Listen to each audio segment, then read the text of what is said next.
This is a podcast from soof.co.uk. Hello, I'm Patrick Downs. This is all about film, whether it be Blu-ray, DVD or streaming. This is Bring the Film. In The Father, Anthony Hopkins plays the eponymous role of a mischievous and highly independent man who, as he ages, refuses all assistance from his daughter Anne, played by Olivia Colman. Yet, such help has become essential following Anne's decision to move to Paris with her partner. As Anne's father tries to make sense of his changing circumstances, he begins to doubt his loved ones, his own mind, and even the fabric of his reality. I won't be able to come here every day. You need to understand that, Dad.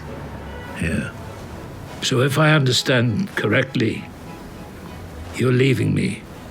Is that it? You're abandoning me. Dad.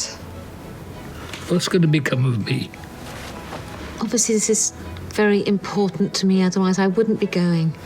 I can come back and see you often at the weekends. Yeah. But I can't leave you here on your own. It's not possible. And that's why if you refuse to have a carer, I'm going to have to...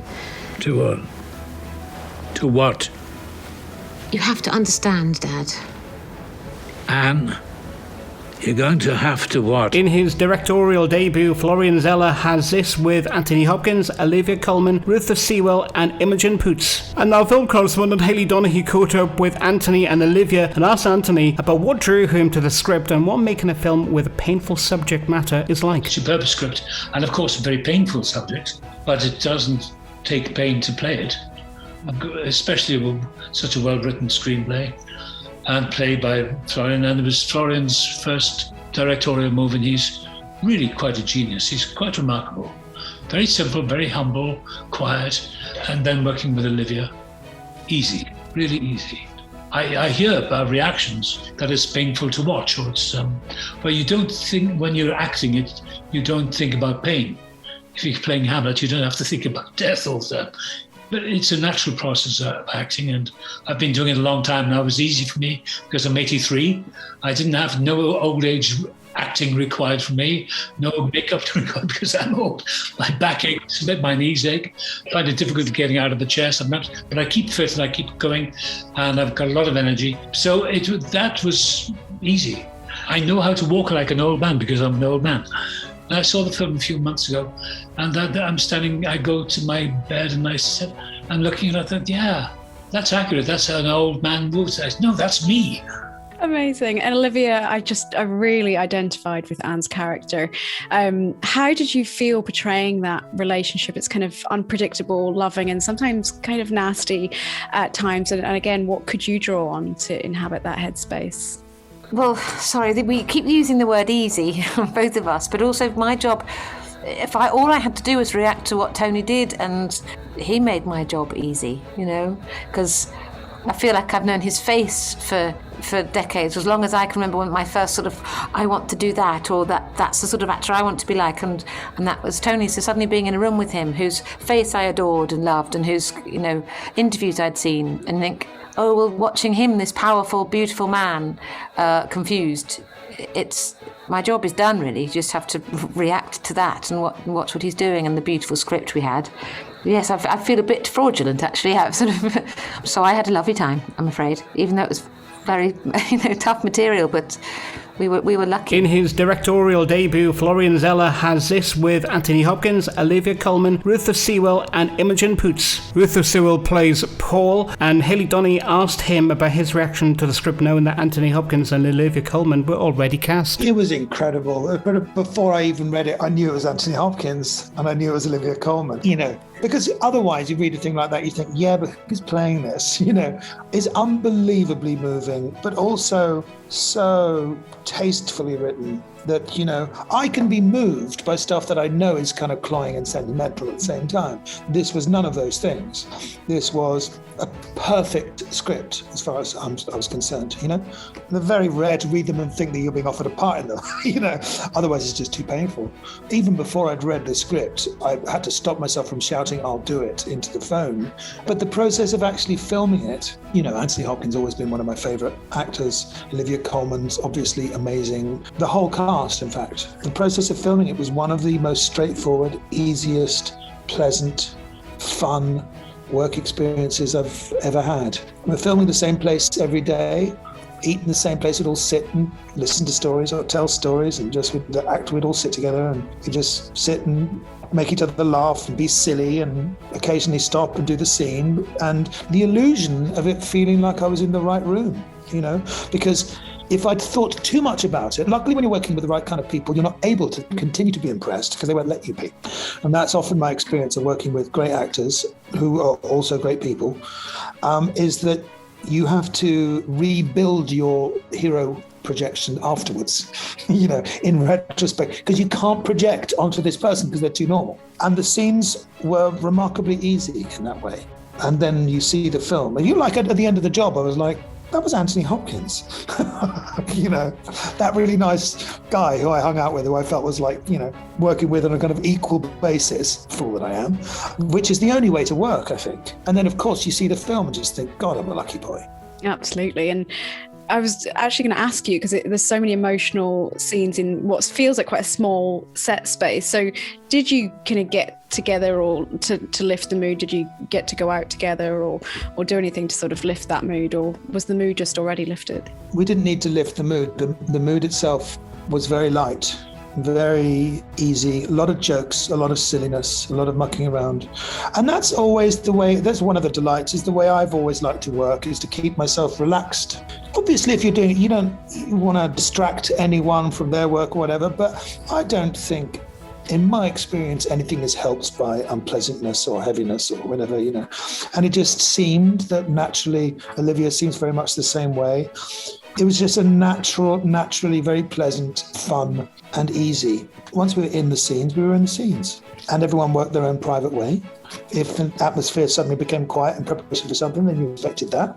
And if people were in the mood to tell stories and be silly just before a big scene, then that's what we did. And I find that actually being on the same page with each other, sharing the same atmosphere, is just as conducive, no matter what the atmosphere is, to working well together. Yeah, and with your film and theatre background, how impressed were you with Florian's feature film debut and his take on it all? Extraordinarily, because he'd never done it before, but he was he's a natural director, certainly naturally the kind of director that I would want to work with someone who has confidence in their casting. Well, for a start, I respect him enormously because he cast me. I just think, that's a good start as far as I'm concerned, especially if he also casts actors who I think are really good. He creates an atmosphere where you feel like you can come up with your interpretation, you're trusted. He's trusted you to come up with what he wants you to come up with before he tells you anything, and then leaves you alone unless he feels a little nudge here and there might help. The best directors don't direct too much. In my experience, sometimes a lot of over-directing happens when people lack confidence and they're panicked about being a director. He seems to have the natural confidence of someone who's not trying to prove anything. And it was a perfect atmosphere for work. In his directorial debut, Florian Zeller has this with Anthony Hopkins, Olivia Colman, Rufus Sewell and Imogen Poots. And our correspondent Hayley Donaghy caught up with Florian Zeller, the writer-director, about the process of adapting a stage play to a film and how he wanted the audience to experience the effects of dementia. It was a lot about playing with that feeling of disorientation. Actually, I wanted to put the audience in a unique position, as if they were going through that labyrinth, questioning everything that is happening. And it was because I wanted the father to be not only a story, but an experience of what it could mean to lose your bearings. But it was taken from the play, it was from the narrative of the play. But what I didn't want to do is just to film a play. And I wanted to do, what the cinema can do and what only the cinema can do. And it's true that when you start thinking of adapting a play into a film, the first ideas you have is always to write new scenes outdoors to make it feel more cinematic. But here, I really wanted to stay in this apartment and to stay in this space so that space could become like a mental space. But I had to find a visual way to tell this disorientation in that space. So it was a lot about thinking how to use the set to use the set in the narrative to create that disorientation. And it was a joyful and very exciting process. And I remember when I wrote the script, I drew the layout of the apartment from the very beginning as if it was one of the main character, and I made the decision to shoot in a studio Because, in a studio as a director, you can do whatever you want. You can remove a wall or change the colors very easily. And precisely in The Father, the film starts, you are in Anthony's apartment. There is no doubt about it. You recognize his space, his knickknacks, his pieces of furniture. But step by step, as subtle as possible, always in the background, you have some small changes, small metamorphoses. Some pieces of furniture are disappearing, or it's not the same color or the same organization. So that you have the feeling that you know where you are because you recognize the space and the way to travel into it. But at the same time, you're not quite sure of where you are or where you're not anymore because something has changed. You cannot tell exactly what happened, but something had happened, And it was a way for me to create that feeling of uncertainty, or you are never quite sure of where you are and what is reality. So it was a way to create this immersive experience about reality when it's uncertain.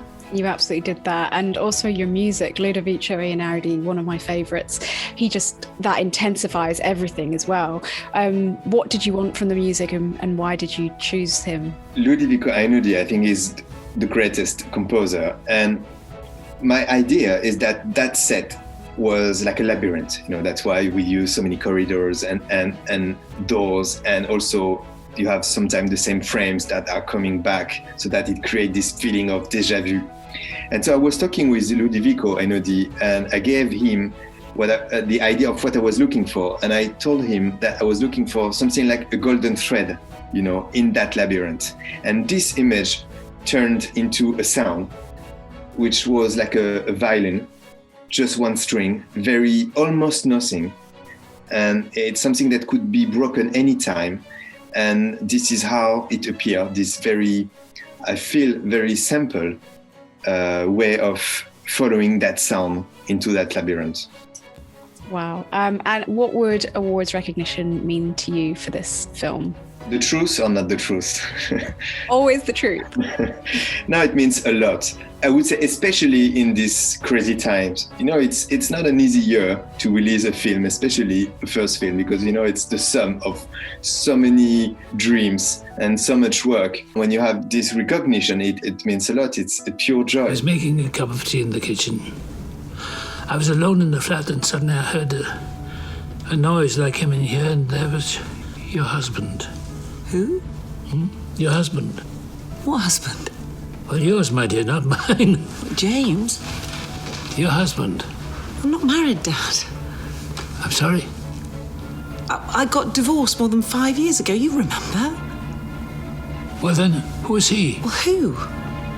Are you doing this on purpose? I'm talking about him who just left with the chicken. The chicken? Did you not hand over a chicken to someone a minute ago? What are you on about, Dad?